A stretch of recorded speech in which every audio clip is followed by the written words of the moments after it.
Bonjour à toutes et à tous et ravi de vous savoir au rendez-vous de l'actu en cours. L'engagement politique à Savalou prend des allures sportives.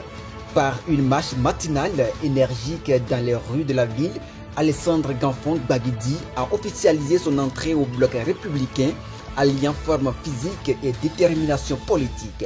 Un ralliement symbolique salué comme un souffle nouveau pour le parti qui renforce sa stratégie de rassemblement impulsé par le député Eustache Akpobi.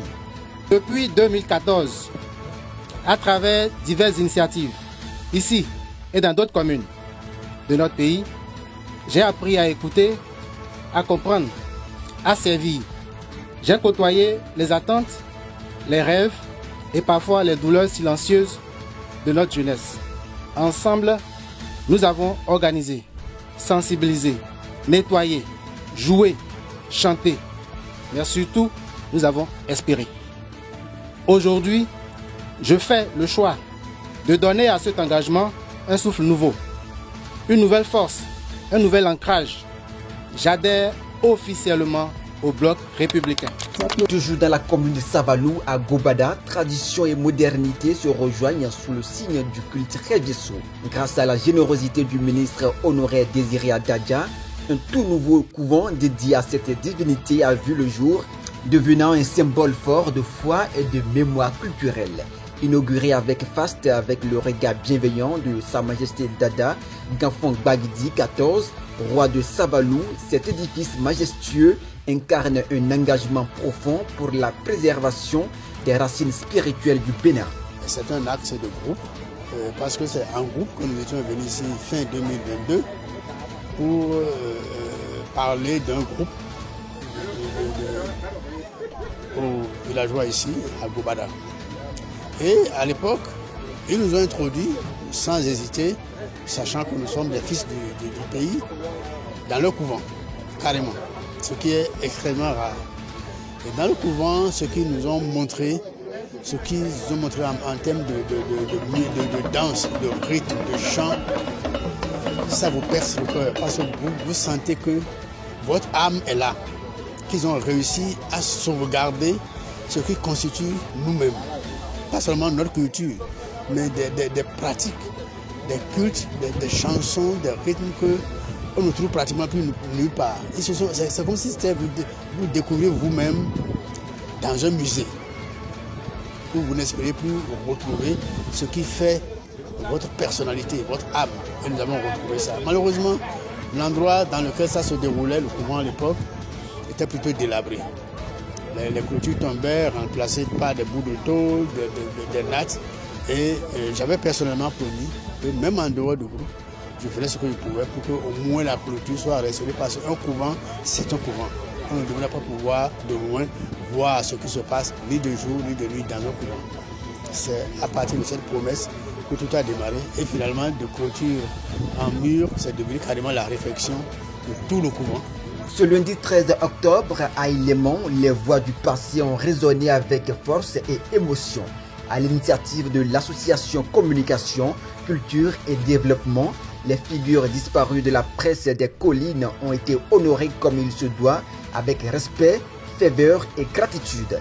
Journalistes, autorités et familles se sont unis pour raviver la mémoire de ces pionniers du micro, rappelant que ceux qui ont façonné l'histoire médiatique méritent une place éternelle dans la conscience collective.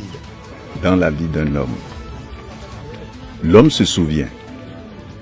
Je ne connais pas pour les animaux, mais l'homme se souvient. Et ce qui fait grandir l'homme, c'est se souvenir et tirer leçon de ce que les uns et les autres ont fait avant vous. Qu'est-ce qu'ils ont semé?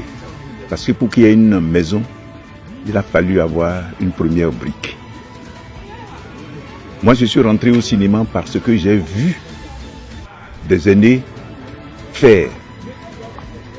Ce qui m'a amené au cinéma, ça a commencé ici, à Ilémon, en 1956, où les prêtres étaient venus pour présenter, les prêtres blancs étaient venus pour présenter un film. Mais il y avait un contentieux entre le village et les blancs, pas les prêtres, les blancs. Mais comme les prêtres ils étaient blancs, ça s'est corsé.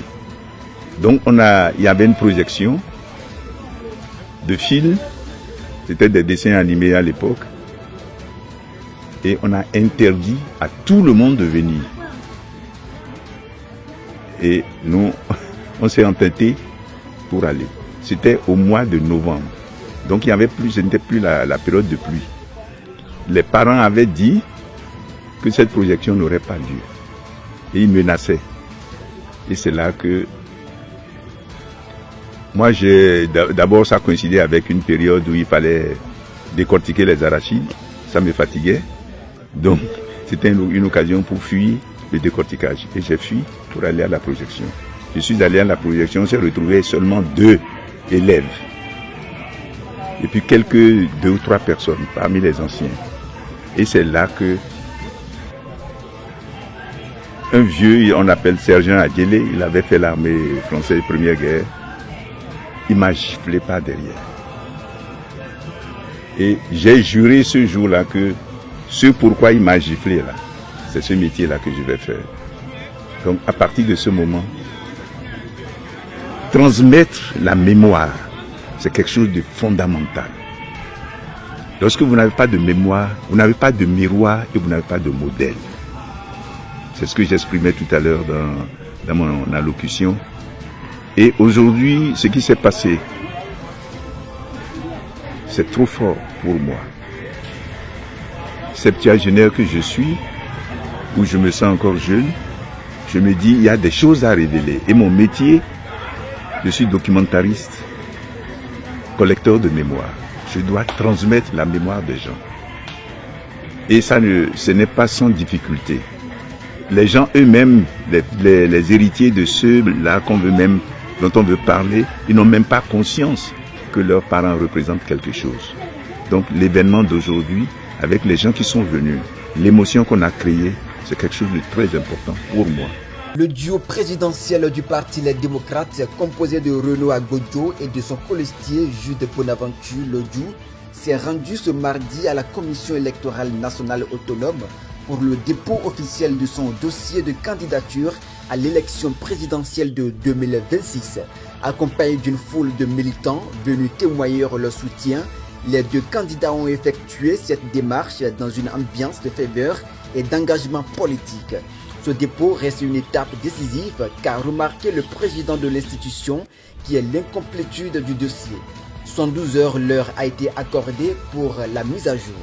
Infosport pour boucler ce tour d'information. La course vers le mondial, le Bénin s'est lourdement incliné face à son voisin nigérian 4-0 lors de la dernière et 10e journée des éliminatoires de la zone Afrique pour le mondial 2026. Une défaite qui, combinée à la victoire de l'Afrique du Sud sur le Rwanda, coûte au poulain de Guénotror la première place du groupe C et le billet direct pour la compétition. Ainsi prend fin ce tour d'information que nous vous remercions d'avoir suivi. Au revoir.